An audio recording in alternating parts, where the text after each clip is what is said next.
நேற்று யூஎஸோட inflation data வெளிவந்தது. அப்கமிங் டேஸ் மார்க்கெட் இதை தொடர்ந்து எப்படி மூவ் ஆக வாய்ப்பு வந்துருக்குது. ஃபர்ஸ்ட் ஆஃப் ஆல் இப்போ நீங்கள் ஆல்காயின்ஸில் இன்வெஸ்ட் பண்ண பார்க்குறீங்க இல்லை டிசிஏ பண்ண பார்க்குறீங்கன்னா ரெண்டு விதத்தில் நீங்கள் பண்ணலாம். ஸோ டிசிஏ பண்ண போகிறீங்கன்னா மெயினாக என்னென்னலாம் க்ரைட்டீரியா பார்க்கணும்னா அதெல்லாம் இந்த லான்ச் பேட்ச்லலாம் போய் பாருங்கள். ரீசெண்டாக என்ன ப்ராடக்ட்ஸ் வந்தது, அது எந்த அளவுக்கு பர்ஃபார்ம் பண்ணியிருக்கு. இப்போது பிட்காயின், எத்தேரியம் இதோட டெக்னிக்கல் அனாலிசிஸ்லாம் பார்க்கலாம். மார்க்கெட்ஸ் ஓரளவுக்கு நல்லா கிராஷ் ஆனனால, இன்ஃப்ளேஷனும் குறவாக வந்தனால மேபி ரேட் கட் பண்ணுறதுக்கான வாய்ப்பு இருக்குன்னு இந்த பிரைஸ்லாம் மிஸ் பண்ண வேணாம்னு நினைக்கிறீங்கன்னா இந்த இடத்துலேருந்து டிசிஏ பண்ணலாம். ஆல் சீசன் இண்டெக்ஸ்லாம் பிட்காயின் சீசனை தான் குறிக்குது. ஆல்ட் காயின்ஸ் சீப்பாக வாங்குறதுக்கான காசு உங்களுக்கு இருந்தால் இங்கே அக்யூமுலேட் பண்ணிங்கன்னா சூன் என்எஃப் ஓரளவுக்கு இந்த ஜூன் ஜூலைலாம் நம்ம ஒரு நல்ல புல் மார்க்கெட்குள் நோக்கி போவோம்னு தான் நான் எக்ஸ்பெக்ட் பண்ணுறேன். நேற்று கூட பார்த்தீங்கன்னா ஒரு குட் நியூஸு.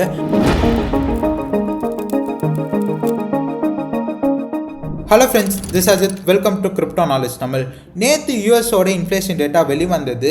எக்ஸ்பெக்டட் விட யூஎஸோட இன்ஃப்ளேஷன் குறவாக தான் வந்திருக்குது. போன மாதம் 3% இன்ஃப்ளேஷன் இருந்தது. இந்த மாதம் எக்ஸ்பெக்டட் 2.9% இருந்தது. பட் இருக்க inflation 2.8%, which is a good thing. Upcoming days market இதை தொடர்ந்து எப்படி மூவ் ஆக வாய்ப்பு வந்திருக்குது. பிட்காயின் $83,000 மேலே ட்ரேட் ஆகிட்டு இருக்கு. இன்னுமே $70,000 ரீச் ஆகிற த்ரெட் மார்க்கெட்டில் இருக்கா. ஓவரால் பிட்காயின், எத்தேரியம், ஆல்ட் காயின்ஸ்லாம் எப்படி மூவ் ஆக வாய்ப்பு இருக்குது. மெயினாக பிட்காயின் டாமினன்ஸ் 62% ஸ்ட்ராங்காக ஹோல்ட் ஆகிட்டு இருக்கு. அப்கமிங் டேஸில் பிட்காயின் டாமினன்ஸ் பம்ப் ஆக வாய்ப்பு இருக்கா அப்படிங்கிற பற்றி டிஸ்கஸ் பண்ணலாம். அண்ட் மெயினாக நிறைய ஆல்ட் காயின்ஸ் நீங்கள் ஹோல்ட் பண்ணுறது. ஏன் எத்தேரியம் $4,000 பார்க்கும்போது 50% மேலே டவுனில் இருக்குது. நிறைய ஆல்ட் காயின்ஸ் 5 மடங்கு, 7-8 மடங்கு, 70-80% ஈஸியாக டவுனில் வந்திருக்கும். அந்த ஆல்ட் காயின்ஸ்லாம் இப்போ நீங்கள் டிசிஏ பண்ணுறது வர்த்தாக இருக்குமா அப்படிங்கிறத பற்றி இந்த வீடியோவில் டிஸ்கஸ் பண்ணுவோம். மெயினாக let's get in this video right now, right away. First of all இப்போ நீங்கள் ஆல்காயின்ஸில் இன்வெஸ்ட் பண்ண பார்க்குறீங்க இல்லை டிசிஏ பண்ண பார்க்குறீங்கன்னா ரெண்டு விதத்தில் நீங்கள் பண்ணலாம். ஒன்று, கம்ப்ளீட்டாக லோ ரிஸ்கில் இன்வெஸ்ட் பண்ணுறது. நீங்கள் பெருசாக ரிஸ்க் எடுக்க விரும்பலைன்னா, ஏன்னா இப்போ எத்தேரியமே பார்த்தீங்கன்னா $1,800 தான் ட்ரேட் ஆகிட்டு இருக்கு. If you believe in bull market concept, நான் கம்ப்ளீட்டாக நம்புகிறேன். இனிமேல் தான் நம்ம பெரிய லெவலில் ஒரு ரன் அப் கிரிப்டோவில் பார்ப்போம் அப்படின்னு. ஸோ எத்தேரியம் இப்போ வரைக்குமே பம்ப் ஆகலை. எத்தேரியமே இன்னும் ஒரு 3-4x பண்ணுறதுக்கான ஈஸியான பாசிபிலிட்டியானது இருக்குது. $5,000 தாண்டி $6,000 மேலே போகும் அப்படின்னு நான் கம்ப்ளீட்டாக பிலீவ் பண்ணுறேன். அட் த சேம் டைம் இந்த 100 ப்ராஜெக்ட்ஸ், டாப் 100, டாப் 200லே ஏகப்பட்டது பயங்கரமான டிஸ்கவுண்ட்டில் இப்போ ட்ரேட் ஆகிட்டு இருக்கு. ஃபார் எக்ஸாம்பிள் டானாக இருக்கட்டும், இல்லைனா ஒரு லிடோ. இப்போ லிடோலாம் பார்த்தீங்கன்னா எத்தேரியம் 2.0 இந்த ப்ரூஃப் ஆஃப் ஸ்டேக்கோட மேஜரான டிஃபை ப்ராஜெக்ட், இன்ஃப்ராஸ்ட்ரக்சர் ப்ராஜெக்டாக இருக்கான். இல்லை யூனிஸ்வாப்பில் இன்வெஸ்ட் பண்ணலாம். இதுவுமே ஒரு 8x 10xலாம் இந்த ப்ராஜெக்ட்ஸே பண்ணிடுறோம், ஆவேல பண்ணலாம். ரெண்டாவது, லோ ரிஸ்க் ப்ராஜெக்டில் ஒரு 70-80% இன்வெஸ்ட் பண்ணிவிட்டு 20% மிட் கேப், மைக்ரோ கேப்பில் இன்வெஸ்ட் பண்ணுறது. ஏன்னா இப்போது ஃபார் எக்ஸாம்பிள் இந்த மிட் கேப், மைக்ரோ கேப்ஸ்லாம் எந்த அளவுக்கு பொட்டன்ஷியலான கெயின்ஸ் கொடுக்க வாய்ப்பு இருக்குன்னா, இந்த குக்கியில் கூட நான் ப்ரைவேட் சேலில் இன்வெஸ்ட் பண்ணியிருந்தேன். குக்கி பார்த்திங்கன்னா இனிஷியலாக ரொம்ப மோசமாக தான் இருந்தது. எல்லாம் மீம் காயின் ட்ரெண்ட் மார்க்கெட்டில் போனால 2024 ஜூலை, ஜூன் அந்த டைமில் தான் வந்தது. 8 மில்லியன்லேருந்து 1 மில்லியன்லாம் மார்க்கெட் போச்சு. லேட்டரான் இவன் ப்ராடக்டே ரீபிராண்ட் பண்ணிவிட்டு ப்ராடக்ட்டும் மாற்றினா, ஜானரும் மாற்றினா. நடுவில் இந்த ஏஐ ட்ரெண்ட் வரும்போது கிட்டத்தட்ட 1 மில்லியன் மார்க்கெட் கேப்லேருந்து 150-200 மில்லியன் 100x மேலே பர்ஃபார்ம் பண்ணியிருந்தது. இதேமாதிரி இந்த 2024, 2023 அந்த டைமில் ஒரு ரன் அப் இருந்ததுல மார்க்கெட்டில். அப்போது கேமிங் கொஞ்சம் நல்லா போச்சு. கேமிங் கேட்சப் ஆகும்போது இந்த ஓடிகேலாம் 100x மேலே பண்ணிச்சு. ஸோ இந்த மாதிரி நீங்கள் மிட் கேப்பு, ஸ்மால் கேப்பில் கொஞ்சம் இன்வெஸ்ட் பண்ணிட்டு மைக்ரோ கேப்லேயும் கொஞ்சம் ஒரு சின்ன அமௌண்ட் போட்டு விட்டிங்கன்னா சில ப்ராடக்ட்ஸ் உங்களுக்கு கிளிக் ஆனால் நீங்கள் அந்த ப்ராடக்ட் கொஞ்சம் அனலைஸ் பண்ணி போட்டிங்கன்னா ஒரு 100x 50xலாம் பண்ண வாய்ப்பு இருக்குது. ஸோ டிசிஏ பண்ண போகிறீங்கன்னா மெயினாக என்னென்னலாம் க்ரைட்டீரியா பார்க்கணுன்னா, அந்த ப்ராடக்ட் ட்விட்டரில் ஆக்டிவாக இருக்காங்களா, அண்ட் எந்த அளவுக்கு அவங்க சொன்ன மைல் ஸ்டோன் அதெல்லாம் அட்டைன் பண்ணுறாங்க. இப்போ ஃபார் எக்ஸாம்பிள் ஸ்டேஜ் அப்படிங்கிற ப்ராஜெக்ட் பற்றி நான் ஒரு மாதம் முன்னாடி பேசியிருந்தேன். இந்த ப்ராஜெக்ட் நான் 2021 இன்வெஸ்ட் பண்ணியிருந்தேன். போன புல் மார்க்கெட்டில் ப்ரைவேட் சேல் இன்வெஸ்ட் பண்ணியிருந்தேன். இப்போ ரீசெண்டாக 2024 இந்த டிசம்பரில் தான் பார்த்தீங்கன்னா லான்ச்சே ஆச்சு. After so many years together நிறைய ரீசன்ஸ்னால டிலே ஆச்சு. லான்ச் அப்படிங்கிறது ஐடியோ ஏப் டெர்மினலில் பண்ணிவிட்டு அதுக்கப்புறமா லான்ச் பண்ணால் மீம் காயின்ஸ் தான் அப்போ ட்ரெண்டாக இருந்தது. மார்க்கெட் ஓரளவுக்கு பம்ப் ஆச்சு. பட் இது ஒரு சோஷியல் ஃபை பிளாட்ஃபார்மு. அதுக்கான நரேட்டிவ் இன்னுமே பிக்கப் ஆகலை. இன்னுமே அந்த டைமில் மீம்ஸ் அதெல்லாம் தான் ரன் அப் ஆனதுனால பீப்புள் டக்குன்னு உடனே ஒரு குயிக் கேம்பிள் மாதிரி நிறைய ப்ராஃபிட் பார்த்துட்டு அப்படியே உடனே டம்ப் பண்ணிட்டாங்க. இப்போது வெறும் 1 மில்லியன் தான் எஃப்டிவி வந்துருக்குது. நான் அந்த வீடியோவில் வந்து போட்டப்போ ஒரு 0.00037 இருந்தது. அதுக்கப்புறம் ஒரு 2x மேலே வந்து பம்ப் ஆகிருந்தது. இப்போ அகெயின் எல்லா ப்ராஜெக்ட்ஸும் ஓவரால் எல்லாமே வந்து 50% 80%லாம் வந்து டம்ப் ஆனதுனால இந்த ஸ்டேஜும் கூட வந்து டம்ப் ஆயிடுச்சு. இப்போ இந்த மாதிரிப்பட்ட ப்ராஜெக்ட்ஸ் நிறைய 70-80% டம்ப் ஆனதெல்லாம் இன்வெஸ்ட் பண்ணலான்னா, இதே வந்து மைக்ரோ கேப்பாக இருந்தால் அது ரொம்பவே நார்மல் தான். ஒரு 80% 90% டம்ப் ஆகுது. ஏன்னா சின்ன மணி இன்ஃப்ளோ உள்ளே வந்தாலே, ஒரு சின்ன வால்யூம் ட்ரிகர் ஆனாலே 20-30% அசால்ட்டாக பம்ப் ஆகும். டக்குன்னு ஒரு 3-4x 5x வந்து பண்ணிடும். இப்போது மெயினாக நீங்கள் இன்வெஸ்ட் பண்ண ப்ராஜெக்ட் வந்து ட்விட்டரில் ஆக்டிவாக இருக்காங்களா, அவங்க சொன்ன இந்த மைல்ஸ்டோன் அந்த நெக்ஸ்ட் கோல்ஸ்லாம் ப்ராமிஸ் பண்ண மாதிரி கம்ப்ளீட் பண்ணுறாங்களா. இப்போ இந்த ஸ்டேஜ்லேயே கூட வந்து பார்த்திங்கன்னா ரீசெண்டாக இவங்களோட மியூசிக் ப்ரெடிக்ஷன் பிளாட்ஃபார்ம் வந்து லைவ் பண்ணாங்க. இது ஒரு மேஜரான மைல்ஸ்டோனாக வந்து சொல்லியிருந்தாங்க. பட் இப்போது இந்த ஓடிகே மாதிரியோ இல்லைனா ஒரு குக்கி 3 மாதிரியோ வந்து பண்ணோன்னா இதுக்கான சோஷியல் ஃபைக்கான ட்ரெண்ட் வந்து வரணும்.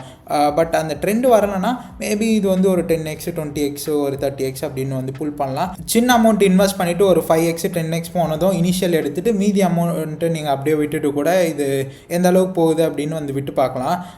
இது வந்து இப்போதைக்கு எம்ஏஎக்ஸி பேன்கேக்கு கூகாயின்லலாம் வந்து ட்ரேட் ஆகிட்டு வந்து இருக்குது. அட் த சேம் டைம் இப்போது ரீசெண்டாக எந்த லான்ச் பேட்சில் எந்த புது ப்ராஜெக்ட்ஸுமே வந்து வரலை.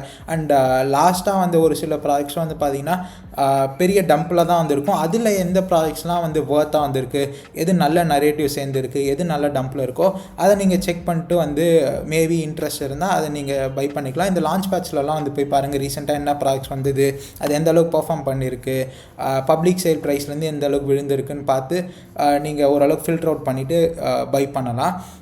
ஸோ நெக்ஸ்ட்டு நம்ம மெயினாக இப்போது பிட்காயின், எத்தேரியம் இதோட டெக்னிக்கல் அனாலிசிஸ்லாம் வந்து பார்க்கலாம். அண்ட் அப்கமிங் டேஸ் மார்க்கெட் எப்படி மூவ் ஆக வாய்ப்பு இருக்குது. நேற்று யூஎஸோட இன்ஃப்ளேஷன் டேட்டா மார்க்கெட்டுக்கு சாதகமாக அமைஞ்சனால ஓரளவுக்கு மார்க்கெட் பம்ப் ஆகிட்டு இப்போ பிட்காயின் சைட்வேஸில் போய்ட்டுருக்கு. இன்றைக்கி மார்ச் 19 வந்து ஃபெட் இந்த மாதத்தில் ரேட் கட் பண்ணுவாங்களா இல்லையான்னு வந்து தெரிய வரும். இப்போதைக்கு கரண்ட்டாக 4.5% இன்ட்ரெஸ்ட் ரேட் ஆனது வந்து இருந்துகிட்ருக்கு. கடைசியாக போன வருஷம் இந்த டிசம்பர் மாதத்தில் 4.75%லேருந்து 0.25 கம்மி பண்ணி 4.5% ஆக்குறாங்க. அதுக்கப்புறம் ஜனவரியிலும் எந்த ரேட் கட்டும் நடக்கலை, பிப்ரவரியிலும் நடக்கலை, ட்ரம்ப் வந்ததுலேருந்து எதுவுமே நடக்கலை. இப்போது மார்க்கெட்ஸ் ஓரளவுக்கு நல்லா கிராஷ் ஆனனால, இன்ஃப்ளேஷனும் வந்து குறவாக வந்தனால மேபி ரேட் கட் பண்ணுறதுக்கான வாய்ப்பு இருக்குன்னு எக்ஸ்பெக்ட் பண்ணுறாங்க பீப்புள். பட் ஃபோர்காஸ்ட் என்னவோ 4.5%ல் தான் இருக்குது. ஸோ அதனால் இது எந்தளவு பெருசாக இம்பேக்ட் கொடுக்காதுன்னு வந்து நினைக்கிறேன். ஸோ மேபி இது வந்து பாசிட்டிவாக அமைஞ்சதுன்னா, இப்போ பிட்காயின் பொறுத்தவரை டே டைம் ஃப்ரேமில் இப்போ வந்து வைக்கிறேன். ஸோ ஒன்ஸ் நம்ம இந்த ட்ரெண்ட் லைன் பிரேக் பண்ணிவிட்டு பிட்காயின் வந்து ஒரு 90,000 91,000 மேலே க்ளோஸ்லாம் வச்சுட்டு இப்போது சப்போஸ் ஃபார் எக்ஸாம்பிள் 70K போகாமல், ஏன்னா சிஎம்இ கேப்போ இங்கே வந்து ஃபில் பண்ணிருச்சு. ஸோ அப்படி இப்படின்னு கொஞ்சம் இந்த இந்த மார்ச் 19லாம் வந்துட்டு ஓரளவுக்கு பம்ப் ஆகிட்டு கொஞ்சம் மேலே வந்து போச்சுடானா அகைன் நம்ம ரீவிசிட் பண்ண வந்து வாய்ப்பு வந்து இல்லை. இந்த ட்ரெண்ட் லைனும் பிரேக் ஆகணும், இந்த பர்டிகுலர் ரேஞ்சுக்குள்ளேயும் புல்லிஷாக வந்து பிரேக் ஆகிட்டு பிட்காயின் வந்து உள்ளே வந்து வரணும். பட் ஜஸ்ட் இன் கேஸ் இப்போது இந்த இன்ட்ரெஸ்ட் ரேட் வந்து கம்மி பண்ணாமல் அண்ட் வேறு ஏதாவது இப்போ எஸ்என்பிலாம் வந்து பெருசாக வந்து டம்ப் ஆக ஆரம்பிச்சதுறானா, பிட்காயின் கீழே வந்ததுறானா அகெயின் நம்ம கண்டிப்பாக இந்த 73K அப்படிங்கிற இந்த ரீஜன் கீழே ஒரு விக் வந்து ஃபார்ம் ஆக வாய்ப்பு இருக்குது. இதுக்கு அப்படியே சைமல்டேனியஸாக கரஸ்பாண்ட் ஆகிற மாதிரி எத்தேரியமும் அப்படி தான் வந்துருக்குது. எத்தேரியம் இந்த $1,500 கீழே பெரிய லிக்விடிட்டியும் வந்துருக்குது. 2017 டாப்பும் வந்து பார்த்தீங்கன்னா எத்தேரியமுக்கு அரௌண்ட் இந்த $1,400 கிட்ட தான் வந்து இருக்கனால அந்த இடத்துல ஒரு மேஜரான லிக்விடிட்டி அண்ட் சப்போர்ட் வந்து இருக்கனால மேபி ஒரு ஃபைனல் ட்ராப்பாக இதுவாக கூட வந்து இருக்க வாய்ப்பு இருக்குது. நான் வந்து பர்சனலாக என்ன நினைக்கிறேன், இந்த இடத்துலேருந்தே மார்க்கெட் பம்ப் ஆகுமானா எய்தர்வே ஒரு டிக்கிங் பாம் மாதிரி தான். மேபி இதை வந்து ஃப்ளிப் பண்ணிட்டாங்கன்னா கண்டிப்பாக புல்லிஷாக இந்த ரேஞ்சுக்குள்ளே வந்துருச்சுன்னா மார்க்கெட் மேலே தான் வந்து போகும். பட் அதுக்கு முன்னாடி என்னன்னா எனக்கு இங்கே என்ன வந்து இது பண்ணுதுன்னா, இந்த இடத்துல பிட்காயின் டாமினன்ஸ் வந்து ரொம்பவே வந்து ஸ்ட்ராங்காக வந்துருக்குது. ஒன்று என்ன நடக்கணும்னா, பிட்காயின் வந்து பெரிய லெவலில் பம்ப் ஆகணும், ஆல்ட்காயின்ஸ் இதே மாதிரி இருக்கணும். இல்லை பிட்காயின் டம்ப் ஆச்சுடான்னா எத்தேரியம் நான் சொன்ன மாதிரி இந்த $1,500 கீழே வந்து போகும். பிட்காயின் டாமினன்ஸும் வந்து பார்த்தீங்கன்னா ஒரு நியூ ஹை வந்து பண்ணுற மாதிரி தான் வந்து இருக்குது. மேபி பிட்காயின் டாமினன்ஸ் லாஸ்ட் புஷ்ஷாக ஒரு 66% இல்லை ஒரு 67% வரைக்கும் கூட போக வாய்ப்பு இருக்குது. ஏன்னா அந்தளவுக்கு புல்லிஷாக வந்து இருக்குது. நீங்கள் ஆல்ட் காயின்ஸில் DCA பண்ணுறதா இருக்கீங்கன்னா இன்னுமே கூட கொஞ்சம் லோயர் போகிறதுக்கான வாய்ப்பு இருக்குது. இதுக்காக தான் மெயினாக இந்த வீடியோவை வந்து பண்ணுறேன். ஸோ பிட்காயின் டம்னஸ் ரொம்ப ஸ்ட்ராங்காக இருக்குது. இந்த இடத்துல நம்ம அதை வந்து கண்டிப்பாக நோட்டீஸ் பண்ணோம். பட் தட் டசன்ட் மீன் நீங்கள் வச்சிருக்க எல்லா ஆல்ட் காயினும் ஒரு லோ அப்படிங்கிறது வந்து போகும் அப்படின்னு இல்லை. இப்போ ஃபார் எக்ஸாம்பிள் இந்த ஏவிஏலாம் வந்து இருக்குது பார்த்தீங்களா, இந்த ஏவிஏலாம் இப்போதைக்கு ஓரளவுக்கு ஸ்ட்ராங்காக தான் வந்து இருக்குது. ஓவரால் மார்க்கெட் வந்து கொஞ்சம் அப்படியே ஹோல்டப் ஆச்சுன்னா பெரிய லெவலில் இந்த 0.4 அந்த பர்டிகுலர் ப்ரைஸ் வந்து போகணும்னு எந்த அவசியமும் வந்து இல்லை. ஸோ அதனால் நீங்கள் வச்சிருக்க ஆல்ட் காயின் வந்து ரொம்ப ஸ்ட்ராங்காக வந்து இருக்குது. இல்லை நீங்கள் இந்த ப்ரைஸ்லாம் மிஸ் பண்ண வேணாம்னு நினைக்கிறீங்கன்னா இந்த இடத்துலேருந்து DCA பண்ணலாம். இல்லைனா நீங்கள் கொஞ்சமே கூட வந்து வெயிட் பண்ணலாம். ஆல் சீசன் இண்டெக்ஸ்லாம் வந்து பிட்காயின் சீசனை தான் வந்து குறிக்குது. ஸோ அதனால் இந்த இடத்துல தான் அப்வியஸாக நீங்கள் ஆல்ட் காயின்ஸ் சீப்பாக வந்து வாங்குறதுக்கான காசு உங்களுக்கு வந்து இருந்தால் இங்கே அக்யூமுலேட் பண்ணிங்கன்னா சூன் என்எஃப் ஓரளவுக்கு இந்த ஜூன் ஜூலைலாம் நம்ம ஒரு நல்ல புல் மார்க்கெட்குள் நோக்கி வந்து போவோன்னு தான் நான் எக்ஸ்பெக்ட் பண்ணுறேன். கேமிங் காயின்ஸு இன்ஃப்ராஸ்ட்ரக்சர் காயினான IMX பீமே வந்து பார்த்திங்கன்னா ரொம்ப பெரிய டம்ப் ஆனது வந்து மேற்கொண்டுது. ஸோ அதனால் இந்த இடத்துல முடிஞ்சால் வந்து வாங்குங்க. இல்லை நீங்கள் வச்சுருக்கிறது என்ன டம்பில் இருந்தாலும் அப்படியே வந்து ஹோல்ட் பண்ணுங்கள். இந்த இடத்துல விற்கிறது ஒரு இதுவுக்குமே வந்து யூஸ் இல்லை. இந்த இடத்துல ஆல்ட் காயின்ஸ் விற்கிறது இல்லை ஒரு ஆல்ட் காயின்லேருந்து இன்னும் ஆல்ட் காயின் வந்து மாறுறது அந்த அளவுக்கு நல்லா வந்து இருக்கும்னு எனக்கு வந்து தோணலை. ஃபார் எக்ஸாம்பிள் இப்போ கேமிங் பெருசாக விழுந்துகிட்டே வந்து இருக்குன்னு RWAIக்கு ஸ்விட்ச் ஆகிறது மேபி நெக்ஸ்ட் ட்ரெண்டு கேமிங்காக கூட வந்து வர வாய்ப்பு இருக்குது. ஸோ அதனால் ஹோல்ட் பண்ணுறீங்கன்னா அதை அப்படியே ஹோல்ட் பண்ணுங்கள். முடிஞ்சால் DCA பண்ணுங்கள். அண்ட் நேற்று கூட வந்து பார்த்திங்கன்னா ஒரு குட் நியூஸு, காயின் பேஸ் அவங்களுக்கான லைசன்ஸ் அண்ட் ஆப்ரேஷன் அப்ரூவல் வந்து இந்தியாவில் ஸ்டார்ட் பண்ணுறதுக்கு வந்து FIU கீழே காயின் பேஸ்மே வந்து வருது, which is a good thing. இந்தியாவில் கிரிப்டோ இன்ஃப்ராஸ்ட்ரக்சர் இன்னுமே வந்து வளரும். கைஸ் ஹோப் இந்த வீடியோ சம்வே உங்களுக்கு யூஸ்ஃபுல்லாக இருக்கும் அப்படின்னு நினைக்கிறேன். நெக்ஸ்ட் வீடியோவில் நம்ம இன்னுமே ஆல்ட் காயின்ஸ் பற்றி நிறைய வந்து பேசுவோம். டோட்டல் கிரிப்டோ மார்க்கெட் கேப் பற்றி அண்ட் இந்த CKT பிக்ஸ்லாம் பற்றி. வீடியோவோட லென்த்து பெருசாக இருக்க வேணாம் நிறைய பேர் வந்து கேட்டனால முடிஞ்ச அளவுக்கு ஷார்ட்டாக வீடியோ வந்து இந்த வீடியோ இருந்திருக்கும்னு நினைக்கிறேன். அப்கமிங் டேஸ்லையும் முடிஞ்ச அளவுக்கு ஷார்ட்டாக வந்து என் பண்ண பார்க்குறேன். தேங்க்ஸ் ஃபார் வாட்சிங் திஸ் வீடியோ.